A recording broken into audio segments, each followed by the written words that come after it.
Greetings from Indian Council of World Affairs. I'm Avni Sablok, Research Associate at the Council, and it's my pleasure to welcome you all on a one-on-one discussion with our panelists on the rising tension in South China Sea, a cooperative way forward.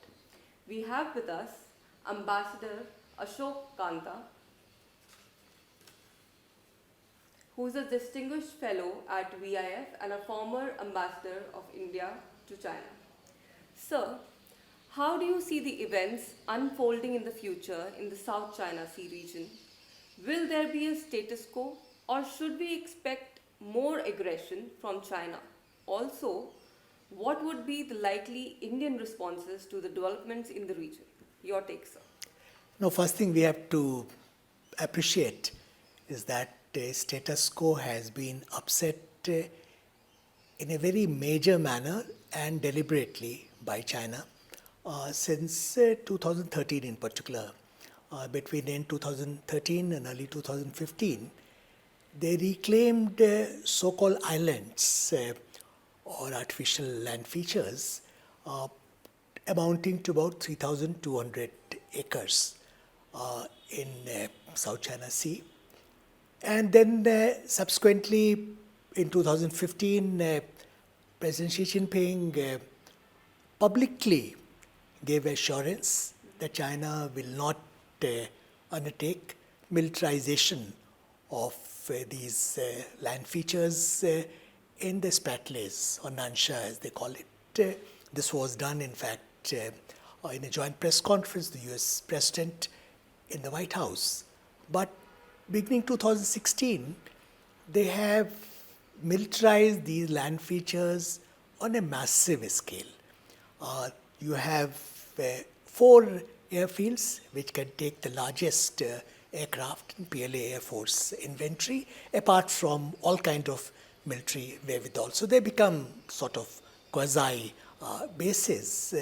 Apart from that, as you are aware, they are adopting a very coercive stance vis-a-vis other claimant nations, the Philippines in particular. And during the last couple of years, it has become quite blatant. Now, looking ahead, I expect the present trend to continue because it's a deliberate policy on part of China to change facts on the ground or facts on water in this case to its advantage unilaterally through incremental coercive measures, thereby creating a new status quo. And this is a changing status quo. And they stay under threshold of an outright military conflict. This is referred to sometimes as grey zone operations. It has worked well for China. And they will continue to follow that. There are discussions going on of code of conduct between China and ASEAN countries. They have not yielded a positive outcome. But the problem is that status quo has already been changed, and China is not going to restore status quo ante. Now, looking at India, we have very vital stakes in South China Sea for a variety of reasons. As our minister has stated in Parliament, 55% of trade passes through South China Sea and the Malacca Strait. It's an area which has been part of civilizational footprint of India. It's an area where we have very strong, very vital contemporary stakes. We cannot afford to have these international waterways being dominated by one country. We would like to see freedom of navigation here. We would like to see UNCLOS, UN Convention Law of the Seas, being respected. We would like to see the award given by International Court of Arbitration in The Hague in 2016, which decided in a very conclusive manner against China's position. It rejected Chinese position on historic rights being basis for its claim outright. That should be respected. You'll recall that when we had a similar case with Bangladesh with regard to our maritime jurisdictions. Even though the award didn't go in our favor, we entirely respected that. And China, as a large country, should do that rather than adopting a coercive stance vis-a-vis much smaller neighbors and sort of chasing its unilaterally defined territorial claims which are not really anchored in facts the way it's doing. Thank you, sir. Thank you for your valuable inputs. I think our viewers are going to immensely benefit. Sir, China is already claiming 90% of the South China Sea. What is your assessment of the increasing Chinese aggressive behavior in the South China Sea, and what should be the international response? Well, when you look at the area, South China Sea is about 3.4 million square kilometers, almost bigger than the Indian territory, 3.2 million square kilometers. So this is actually a very big issue. Also from a geopolitical point of view, because some $3.8 trillion of merchandise is passing through of global, including Chinese, including other countries, India as well. Indian trade is roughly about $450 to $500 billion that passes through the South China Sea. So it is very crucial for India as well. You mentioned about the assertiveness and of China. I think it was reflected in several spheres. One is in the last, say, 20 years or so, China had intruded into ASEAN in very many ways, political, economic, military, strategic arena. So after 20 years, ASEAN seems to have been very softened up. When you look at the EP3 incident in 2001, April, the surveillance plane that the Americans were flying across the South China Sea in Hainan Island. So the Chinese have downed that aircraft, and then gradually the ASEAN took a pro-China position rather than a pro-US. Or it is ironical because in 1967 the US helped form the ASEAN, and all of these are now reversed. So when you look at the ballistic missile defense system that was introduced in Korea, the ASEAN response has also been negative towards the US and pro-China. When you look at the SARS, COVID-19, there is also again a pro-China view that ASEAN took, many members in ASEAN took. Likewise, when you look at the trade, FTA, that they signed in 2010, it is now quite huge, $930 billion of trade between China and ASEAN. There is also the infrastructure that China is able to put up in what they call as bridgehead strategy. So they have gone to Vietnam, Laos, Cambodia, Myanmar in huge infrastructure networks, so much so that today they are integrated. And this has actually led to the ASEAN getting more dependent on China. And that's where this aggressive attitude on the South China Sea began in a much more concerted manner. So specifically on South China Sea, the Chinese were making a claim that they have some 11-dash line before in 1945, which was reduced to 9-dash line and now increased to 10-dash line to include Taiwan as well. And their claims have been quashed by the International Court of Arbitration in July 2016, where they mentioned four basically observations of the Hague Tribunal. One, you cannot draw your EEZ, exclusive economic zone, from an occupied reef or a artificial reef. In two ways you can have an EEZ. One is from the coastal region, continental shelf, and the other is if you have an island in the sea, you draw 200 nautical miles from. But in this case, these are not natural islands, these are artificial. There are about 70 islands which are in dispute out of 100 these are not exactly islands, these are reefs. So by night time, all of these get submerged up to the chest level. So these are not in legal parlance. You cannot take this as the basis for expanding your EZ in this. But China did that, and the International Court of Arbitration overruled this suggestion. Number two is the fishermen have been fishing for over centuries in Philippines and other areas. But Chinese illegal fishing and others have created a lot of havoc among these communities, fishing communities. So the International Court of Arbitration suggested to the traditional fishing rights of these communities. So thereby the Chinese trawlers cannot be carried forward in South China Sea. The third, which has also turned out to be aggressive, is in terms of the environmental degradation. What China did was to dig up all the seabed and then put it up into constructed area with cementing and so on. So they created a huge basis in these. Out of 9 reefs, they have constructed big buildings, infrastructure for military purposes. They have constructed 4 runways out of 9 reefs, and also the missile systems so that they can shoot if need be of any ships that are passing through, or deploy naval vessels and aircraft in these islands, in these reefs. So the court was very unhappy in terms of the disturbance to the environmental areas by digging up all these, by dredging projects that they have, spoiled the whole environment.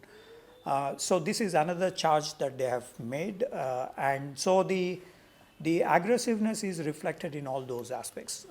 And most important, the Chinese do not today allow anybody to pass through this region. Even India had a similar problem when in 2009 an Indian ship INS Airawat was asked to leave that area, and this created a lot of problems in terms of the Indian flow in the region. The other is that periodically China deploys rigs, oil rigs, and this creates a lot of havoc in the Gulf of Tonkin, in the EEZs claimed by Vietnam, Philippines, Malaysia, and other countries. So this has led to frequent drowning of vessels. For example, the Chinese deployed a oil rig called Haiyang Shrio, and as a part of this, the Chinese moved in and almost sunk 24 Vietnamese vessels, including a number of people who were on board were affected. Likewise, in Philippines, last 3 years, there have been a number of incidents, at least 11 incidents in the last 3 years, where the Chinese have done water canning of the Filipino vessels and refused to allow them to go to a ship that drifted several decades ago. And there is now a huge ruckus in terms of the deployment of these naval vessels. So this is the aggressive nature that you are talking about. So what does that mean for India? I think India has, while it has taken a view that this is a bilateral issue, sovereignty dispute between the two, India needs to now bring together the affected parties because for its own interests, Indian interests, because of the kind of trade that is passing through, India needs to bring in these countries. Also, India has a territorial dispute with China. So on territorial disputes, India needs to bring in all those countries affected by Chinese sovereignty claims. This includes the Senkaku Islands with Japan. It includes the 4 ASEAN countries. It also has the other, for example, Indonesia, which is affected by the Chinese claims in Natuna gas fields. So India needs to bring in together. all these ASEAN countries on a cooperative platform. Thirdly, India needs to also do multilateral naval exercises with the ASEAN countries while expanding the capacity of these countries in terms of hardware, in terms of software. India needs to step up for its own interests to group these ASEAN countries in a way that they can resist the Chinese aggression. Thank you, sir. These are some great inputs. Thank you. Sir. We have with us our panelist, Dr. Rahul Mishra, Associate Professor, Center for Indo-Pacific Studies, School of International Studies, JNU. Sir, do you see the meeting of minds between the Southeast Asian claimants countries regarding the dispute with China? Well, I would say broadly there is a consensus amongst the ASEAN claimant state or Southeast Asia, if you will, that the dispute should be resolved multilaterally, that they should not go bilateral in resolving their disputes, and that there should be a common ASEAN position. And that is why the Declaration on Code of Conduct was signed in 2002, which was later on implemented in as a Code of Conduct on South China Sea in 2011. The problem there is that the Code of Conduct is non-binding, and that creates problems with regards to implementation, and China has been violating that Code of Conduct. So the problem is not with having a common position, a collective position. The problem is with the implementation, and it comes from the Chinese side. So if you want to say that who is responsible for these lack of order in South China Sea, it is China. Thank you, sir. Thank you for your inputs. We have with us our in-house expert, Dr. Teshu, Research Fellow at ICWA. She focuses on developments in China and Taiwan. Ma'am, what is your view about the ICWA panel discussion on the rising tensions in the South China Sea, a cooperative way forward? Thank you for that question. We know that since September 2023, China has installed a floating barrier reef in Scarborough Shoal Island near West Philippine Sea, which is actually the EEZ of Philippines. Ever since then, a lot of skirmishes have been taking place between China and Philippines, which in turn has drawn attention of the external actors in the region. We saw last week that there was a fifth US-Philippines maritime exercise, and such kind of exercises and involvement of other actors are taking place more often in the region, making the region more volatile and more complex.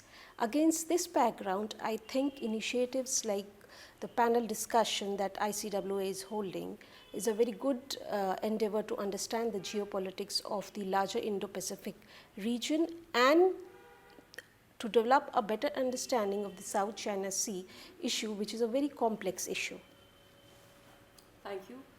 Thank you so much for joining us, and I hope you will immensely benefit from the views of the panelists and the in-house experts. Thank you. We have with us Dr. Sripathi, our in-house expert and research fellow at the Council. His area of focus is maritime and Southeast Asia. So, in the context of South China Sea, what is the purpose of Code of Conduct, and will it resolve the dispute? A code of conduct, as the word suggests, is a mechanism where parties in a region find a mechanism of ensuring that the seas are open, there is uninterrupted shipping, whether it be merchant vessels or even military assets. The code is designed especially in a tight and a limited water space to manage traffic, and this maritime traffic management falls under a much larger gambit of maintaining good order at sea to ensure that the sea lanes of communication are uninterrupted. Second part of a code of conduct is also to avoid accidental or unintended confrontation between parties to a dispute in South China Sea. So, if and when there is the two navies or coast guards or flag vessels of carrying the flags of the countries are facing of each other, it gives a via media wherein it tells them how to handle the situation and do not confront each other. This is also intended to ensure that there is no provocative behavior at sea or an escalation of tension that can result in outbreak of hostilities, whether it be limited or otherwise. Third is that code of conduct as a concept is not new, it is pretty old. One of the best examples of code of conduct happens to be in the Dardanelles and strait that links the Black Sea and Mediterranean Sea, wherein there is a clear-cut rule as to what kind of vessels can move, how do naval vessels move or traverse those waters, and there is also mechanisms given in UNCLOS, the United Nations Conventions of the Laws of the Sea, when especially naval vessels and research vessels are to transit through narrow water bodies, especially like the Straits of Malacca and the Suez Canal. So that's one. On the second part, will a code of conduct resolve the South China Sea dispute? No, because the code of conduct is a mechanism to manage maritime traffic and to ensure that the sea lanes of communication are open. And you can have a code of conduct. There have been a number of code of conducts, I won't say code of conduct, but a number of mechanisms to manage maritime traffic across the world. The dispute, independent of the issue of sovereignty, so the dispute per se has to be resolved by the parties in recognizing within the confines of UNCLOS and international law, limiting or finding a via media wherein that territorial claims at sea are suitably addressed. Even after addressing the territorial claims at sea, in the South China Sea, you may still require a mechanism of regulating and monitoring and managing shipping in the region, because the South China Sea is a closed sea, wherein the vessels will be crossing the territorial waters or the exclusive economic zone of one country into another, and these borders are adjacent to each other or overlapping. So yeah, that's it. Thank you for your valuable inputs. Thank you.